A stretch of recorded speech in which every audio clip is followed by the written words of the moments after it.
നമസ്കാരം, എല്ലാവർക്കും സ്വാഗതം. അപ്പോൾ വീഡിയോ എന്ന് പറയുമ്പോൾ എന്തെങ്കിലും നിങ്ങളുടെ തിരുന്ന് പറഞ്ഞില്ലെങ്കിൽ എനിക്കൊരു സ്വസ്ഥത ഇല്ലായ്മയാണ്. ഒരു മനസ്സിനൊരു അയ്യോ, എൻ്റെ ഏറ്റവും പ്രിയപ്പെട്ട മനുഷ്യന്മാരുടെ ഞാൻ സംസാരിച്ചില്ലല്ലോ എന്നൊക്കെയാണ്. നമ്മുടെ വീട്ടിൽ ഉള്ള ഒരാളെവിടെയോ പോയിട്ട് തിരിച്ച് വരാതിരിക്കുമ്പോൾ നമുക്കുണ്ടാകുന്നൊരു മിസ്സിങ് ഇല്ലേ, അതുപോലൊരു വിഷമം എനിക്കുണ്ട് കേട്ടോ. ആ വിഷമമുള്ളത് കൊണ്ട് ഞാൻ കുറച്ച് കാര്യങ്ങളെക്കുറിച്ച് നിങ്ങളോട് പറയാം കേട്ടോ. എൻ്റെ ജീവിതത്തിലുണ്ടായ ഒരു അനുഭവത്തെക്കുറിച്ച് പറയാം. അത് നിങ്ങൾ അറിഞ്ഞിരിക്കേണ്ടതാണെന്ന് എനിക്ക് തോന്നുന്നു.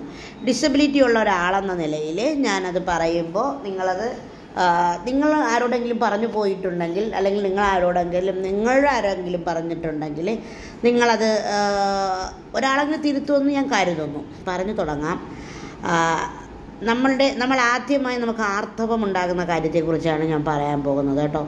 ആദ്യമായി എനിക്ക് ആർത്തവം വന്ന കാര്യത്തെക്കുറിച്ചാണ്. അതിന് മുന്നേയൊക്കെ ആൾക്കാർ എൻ്റെ വീട്ടിലൊക്കെ ഇങ്ങനെ പറയുന്ന കേൾക്കാം, അയ്യോ കൊച്ചിനങ്ങനെ ആവരുതേ, ഒരിക്കലും ആവരുതേ എന്ന് പ്രാർത്ഥിക്കുന്നതൊക്കെ കേൾക്കാം. എനിക്കറിഞ്ഞുകൂടായിരുന്നു എന്തിനാണ് അങ്ങനെ പറയുന്നതെന്ന്. കാരണം എനിക്കതിൻ്റെ തീവ്രതയൊന്നും അറിയത്തില്ല.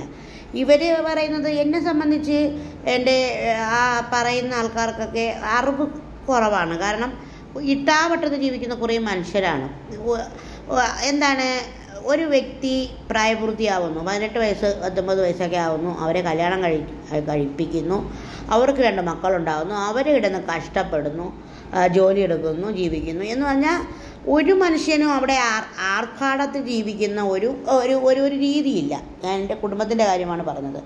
ചെറിയ പ്രായത്തിൽ നന്നായിട്ട് പഠിച്ചുകൊണ്ടിരിക്കുന്ന മക്കളെയൊക്കെ പിടിച്ച് കല്യാണം കഴിപ്പിക്കുന്നു. അങ്ങനെ ഒരു അനുഭവമാണ്. അപ്പോൾ അവരുടെ അറിവ് കേടുകൊണ്ടായിരിക്കും ഇങ്ങനെ പറയുന്നത്, കുട്ടിക്ക് ആർത്തവം വരല്ലേ, കുട്ടിക്ക് അങ്ങനെ ആവരുതേ, കുട്ടി ഇങ്ങനെ പ്രായമാവരുതേ, ഞങ്ങൾ പ്രായമാവുന്നെന്നാണ് പറയുന്നത്, അങ്ങനെ ആവരുതേ എന്നൊക്കെ പറഞ്ഞ് എൻ്റെ ഒരു 13 വയസ്സിൽ ഞാനൊരു ദിവസം പുറത്തിരുന്ന് ഇങ്ങനെ തന്നെ കളിക്കുകയാണ്. എനിക്ക് കളിക്കാനൊക്കെ അപ്പോൾ ആരുണ്ടോ, എല്ലാവരും സ്കൂളിലൊക്കെ പോകില്ലേ, ഞാൻ തന്നെ ഇരുന്ന് കളിക്കുന്നു. അപ്പോൾ കളിച്ചുകൊണ്ടിരുന്ന സമയത്ത് എനിക്കിങ്ങനെ ചെടിയുടെ പുറത്താണ് ഞാനിങ്ങനെ ഇരിക്കും. കുറേ ചെടികൾ, അപ്പോൾ പോച്ചയുടെ പുറത്തൂടെ ഇങ്ങനെ എന്തോ എനിക്കിങ്ങനെ ആവുന്നുള്ളൊരു ഫീലാവുന്നു. അപ്പോൾ ഇങ്ങനെ നീങ്ങി നടക്കുന്നൊരു ഇതാണ്. ഞാൻ അവിടെ നിന്ന് വലിച്ചു പറിച്ചുകൊണ്ട് പോകുന്നു. ഞാൻ പോകുന്ന സ്ഥലങ്ങളിലെല്ലാം ഇങ്ങനെ നീങ്ങി പോകുന്ന സ്ഥലങ്ങളിലെല്ലാം ഇങ്ങനെ ബ്ലഡ് വരുന്നു. ഞാനിങ്ങനെ എൻ്റെ രണ്ടാമത്തെ കുഞ്ഞമ്മ ആണ് ഉള്ളത്. അപ്പോൾ രണ്ടാമത്തെ കുഞ്ഞമ്മയോട് ചെന്ന് പറയുന്നു, ഇങ്ങനെ ആയെന്ന് പറയുന്നു. അപ്പോൾ കുഞ്ഞമ്മ പെട്ടെന്ന് അയ്യോ ആയ മക്കളെ എന്നൊക്കെ പറയുന്നു. അപ്പോൾ തന്നെ എൻ്റെ അമ്മ അടുത്ത് ചായക്കടയാണ്. അപ്പോൾ അറിയിക്കുന്നു, വരുന്നു, കരയുന്നു എന്നെ ഞാൻ ഇങ്ങനെ ആയപ്പോൾ. അപ്പോൾ പിന്നെ പിറ്റേന്നോ എൻ്റെ കുഞ്ഞമ്മ പ്രഗ്നൻ്റ് ആണെന്ന് കുഞ്ഞമ്മയും കൊണ്ട് ഹോസ്പിറ്റലിൽ പോകുന്നു. എൻ്റെ അമ്മയ്ക്ക് ശ്രദ്ധിക്കാനൊന്നും സമയം ഉണ്ടായില്ല. കുഞ്ഞമ്മയും കൊണ്ട് അമ്മ അങ്ങ് പോയി. പിന്നെ എൻ്റെ മറ്റൊരു കുഞ്ഞമ്മയാണ് എനിക്ക് എന്തൊക്കെയോ കാര്യങ്ങളൊക്കെ തന്നു. പിന്നെ എന്തൊക്കെയോ ചെയ്തു, ആഹാരങ്ങളൊക്കെ ഉണ്ടായിരുന്നു, പഴങ്ങൾ അങ്ങനെയുള്ളതൊക്കെ, ഫ്രൂട്ട്സൊക്കെ കഴിച്ചു. പിന്നൊന്നും ഉണ്ടായില്ല. എനിക്ക് പിന്നെ പ്രത്യേകിച്ച് ചടങ്ങോ അങ്ങനെയൊന്നും ഉണ്ടായില്ല. അപ്പോൾ ഈ ചടങ്ങും കാര്യങ്ങളും ഒക്കെ ഉണ്ടാവുമല്ലോ. അപ്പോൾ വേണ്ട, കൊച്ചിങ്ങനെ ഇരിക്കുന്ന കൊച്ചല്ലേ, അപ്പോൾ അത് പുറത്തറിയണ്ട, ആരും അറിയണ്ട, അങ്ങനെ ആയി എന്നൊന്നും അറിയണ്ട എന്ന് പറഞ്ഞ് അങ്ങനെയൊക്കെ അങ്ങ് വയ്ക്കുന്നു. അപ്പോഴും ഞാൻ വിചാരിക്കുന്നു എന്തോ ഭയങ്കര ഇതൊരു എനിക്ക് അത് വന്നുകൂടാത്തൊരു സംഭവമാണ് എന്ന് വിചാരിക്കുന്നു. പിന്നെ എല്ലാ മാസവും കൃത്യമായി എനിക്കത് വരുന്നു. അതിഭീകരമായ രീതിയിൽ എനിക്ക് വരുന്നു. ഞാൻ തന്നെ ആ സമയം മുതൽ തന്നെ എൻ്റെ ഇടത് കൈ കൊണ്ട് ഞാൻ എൻ്റെ തുണികൾ കഴുകുകയും അങ്ങനെയുള്ള എല്ലാ കാര്യങ്ങളും ചെയ്യുന്ന ആളാണ്.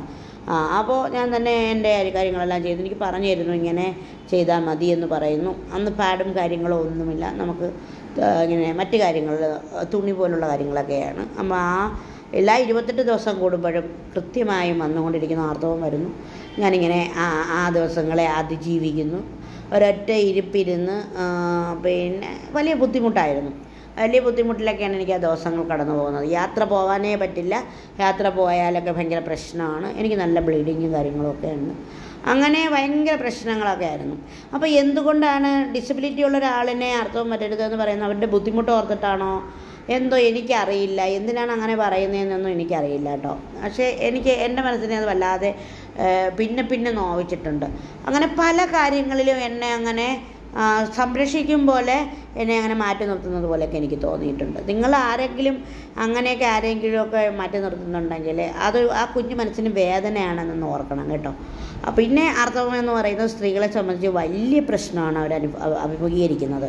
ആ ദിവസങ്ങളിൽ നല്ലതുപോലെ കെയർ ചെയ്യണം. എനിക്കിപ്പോഴും നല്ല മെഡിസിൻസും കാര്യങ്ങളൊക്കെ ഉണ്ട്. അപ്പോൾ ഇതാണ് ഇന്നത്തെ കുഞ്ഞ് വിഷയം. അപ്പോൾ നിങ്ങൾ ഇതിനെല്ലാം കമൻറ്റ് ചെയ്യണം, നിങ്ങളുടെ അഭിപ്രായങ്ങൾ അറിയിക്കണം. അപ്പോൾ എനിക്കത് അറിയണം എന്തുകൊണ്ടായിരിക്കും അങ്ങനെയൊക്കെ പറയുന്നത് ചെയ്യുന്നത് എന്ന്. ഒരു വീട്ടിലും ഡിസബിലിറ്റി ഉള്ള ഒരാൾ ഉണ്ടാവരുതെന്നാണ് ഞാൻ ആഗ്രഹിക്കുന്നത് കേട്ടോ. പരസ്പരം സഹായിക്കാൻ മനസ്സില്ലാത്ത കുറേ മനുഷ്യരാണ് ഇപ്പോൾ ഈ ലോകത്തുള്ളത്. സഹായിക്കാൻ ആർക്കെങ്കിലും മനസ്സുണ്ടെങ്കിൽ അവർക്ക് എന്നും ദുരിതവും ദുഃഖവും ഒക്കെ ആയിരിക്കും.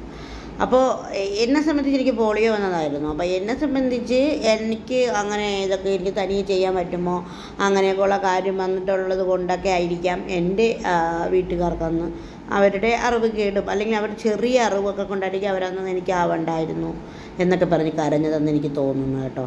പക്ഷേ അങ്ങനെ പറയുമ്പോൾ ഒരു സ്ത്രീ എന്നതല്ല. അപ്പോൾ എനിക്ക് എൻ്റെ നാട്ടിലെ ഒരു വയസ്സായ ഒരമ്മൂമ്മ പറഞ്ഞത് ഓർക്കുന്നു, ഒരിക്കലും നിങ്ങൾ അങ്ങനെ പറയരുത്. ആ അമ്മൂമ്മയ്ക്ക് വിദ്യാഭ്യാസമൊന്നുമില്ല കേട്ടോ.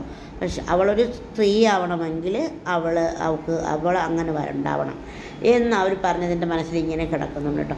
അപ്പോൾ ഓരോ വാക്കുകളും ആരെങ്കിലുമൊക്കെ പറഞ്ഞ ഓരോ വാക്കുകളും നമ്മളുടെ മനസ്സിലിങ്ങനെ പതിയും. അതുകൊണ്ട് നല്ല നല്ല വാക്കുകൾ പറയാൻ നമ്മൾ നന്നായിട്ട് ശ്രദ്ധിക്കണമെന്ന് എനിക്ക് നിങ്ങളോട് പറയാനുള്ളത് കേട്ടോ. അപ്പോൾ ഇന്നത്തെ വിഷയം ഈ ആർത്തവമാണോ എന്ന് ചോദിച്ചാൽ തീർച്ചയായിട്ടും ആദ്യമായി ആർത്തവം വരുന്ന പെൺകുട്ടികളെ ഭയങ്കരമായിട്ട് ഇങ്ങനെ പാമ്പർ ചെയ്യുന്നത് അല്ലെങ്കിൽ അവരെ ഇങ്ങനെ ഇരുത്തി ഭയങ്കരമായിട്ട് സ്നേഹിക്കുന്നതൊക്കെ കാണാറുണ്ട്. അത് ആദ്യമായി നമ്മുടെ പ്രത്യുൽപാദന അവയവം ആദ്യമായി അമ്മയാവാൻ ഒരുങ്ങുന്നു എന്നതിൻ്റെ ഒരു തെളിവായിട്ടാണല്ലോ ആർത്തവം വരുന്നത്. അപ്പോൾ അപ്പോഴമ്മയാവുന്നു ഉള്ളതല്ല കേട്ടോ, അപ്പോഴമ്മയാവണം എന്നുള്ളത് എന്നുമല്ല, അതിന് തയ്യാറാവുന്നു എന്നുള്ളതാണ്. അപ്പോൾ നമ്മളെ നന്നായിട്ട് കെയർ ചെയ്യുന്നു എന്നുള്ളതാണ്. പിന്നെ അപ്പോഴുള്ള സന്തോഷം വേണോ എന്നുള്ളത് എനിക്ക് തോന്നുന്നില്ല. എനിക്കത് ഇങ്ങനെ പുറത്ത് വലിയൊരു ആഘോഷമാക്കി നടത്തുന്നതിനോടത് യോജിപ്പില്ല. അത് ഓരോരുത്തരുടെ സ്വന്തം അഭിപ്രായമാണ്. അത് അവരവർക്ക് തീരുമാനിക്കാം അല്ലേ. അതിലൊന്നും നമുക്ക് കയറി അഭിപ്രായം പറയാനും യോഗ്യതയില്ല. നമ്മൾ എപ്പോഴും മറ്റുള്ളവരെ വിധിക്കുമ്പോൾ നമ്മളെ 100 പേര് വിധിക്കുന്നുണ്ടാവുമെന്ന് നമ്മൾ കരുതണം. അതാണ് ശരിയും. നമുക്ക് ആരെ വിധിക്കാനും ഒരു അവകാശവും ഈ ഭൂമിയിലില്ല. നമ്മൾ നേരെയാവുക എന്നുള്ളതാണ്. അപ്പോൾ ഞാനത്ര പെർഫെക്റ്റ് ഒന്നുമല്ല എങ്കിലും നിങ്ങളോട് ഒരുപാട്